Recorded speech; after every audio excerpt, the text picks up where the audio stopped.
لاکھوں درود و سلام آپ صلی اللہ علیہ وآلہ وسلم کی ذات پر جو خاتم الرسول بن کر اس دنیا میں تشریف لائے۔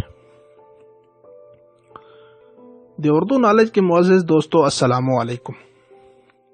زمانہ قدیم سے انسانوں کا اس دور میں آنا اور اپنے لیے ایک الگ رسم و رواج کا اپنا لینا ایک عام بات ہے، جبکہ زمانہ قدیم میں کچھ توہمات اور رسومات ایسی بھی تھیں جن کو ختم کر دیا گیا، اور بعض رسومات اور توہمات ایسی بھی ہیں جو آج بھی پوری آب و تاب سے اس دنیا میں اپنا ایک مقام رکھتی ہیں۔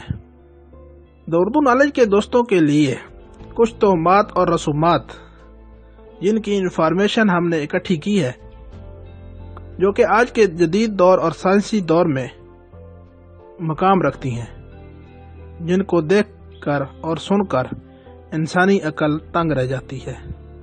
آگے بات بڑھانے سے پہلے نئے آنے والے دوستوں سے گزارش ہے کہ یوٹیوب پر موجود ہمارا چینل دی اردو نالج کو سبسکرائب کر لیں اور ساتھ میں بیل کے آئیکن پر لازمی کلک کریں تاکہ ہماری ہر نئی آنے والی اپڈیٹ آپ کو بآسانی مل سکے۔ سب سے پہلے بات کرتے ہیں انڈیا کی، کہ انڈیا میں سورج گرہن کے دوران سورج کی شعاؤں کو زہریلی سمجھا جاتا ہے اور کچھ لوگ اس دوران گھر سے باہر نہیں نکلتے، جبکہ ترکی میں رات کے وقت چنگم چبانا برا شگون سمجھا جاتا ہے۔ اس عمل کو مردہ گوشت چبانے کے مترادف سمجھا جاتا ہے۔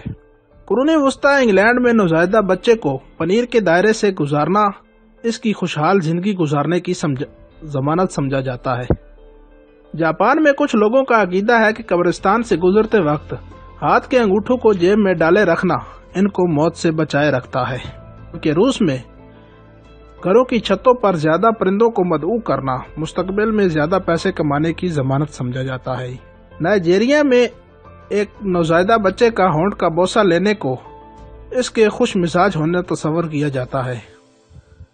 اسپین میں گھڑی پر نئے سال کے شروع ہونے پر آدھی رات ہوتے ہی 12 انگور کھانے کو اچھی قسمت خیال کیا جاتا ہے۔ جنوبی کوریا میں یہ بات عام پائی جاتی ہے کہ اگر آپ کمرے میں پنکھا چلا کر سوئیں تو نیند کے دوران آپ موت کا شکار ہو جاتے ہیں، تو اسے فین ڈیتھ کا نام دیا جاتا ہے۔ اٹلی میں یہ سمجھا جاتا ہے کہ اگر آپ کھانا کھانے کے 3 یا 4 گھنٹے کے دوران نہائیں تو موت واقع ہو سکتی ہے۔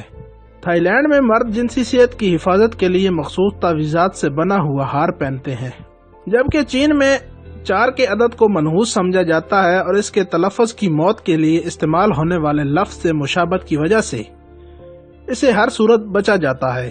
یہاں تک کہ عمارتوں میں 4 کے عدد والی منزلیں بھی نہیں ہوتی، یعنی 3 کے بعد 5 منزلیں 7 منزلیں ہوتی ہیں۔